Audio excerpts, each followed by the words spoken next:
Syedaralun beredar video memperlihatkan seorang pria dianiaya di jalan tol dalam kota, tepatnya di Gatot Subroto, area Cawang, Jakarta Selatan. Disebutkan pria itu dipukuli oleh seorang pengemudi mobil bernomor polisi RFH pada Sabtu 4 Juni 2022 sore. Dari video tersebut tampak pelaku memukul mengenakan jas berwarna merah, sedangkan satu rekan pelaku menggunakan kemeja batik hanya melihat peristiwa pemukulan tersebut.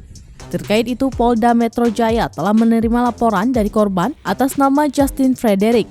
Justin Frederick babak belur setelah menjadi korban pemukulan di ruas tol dalam kota Gatot Subroto, Jakarta Selatan.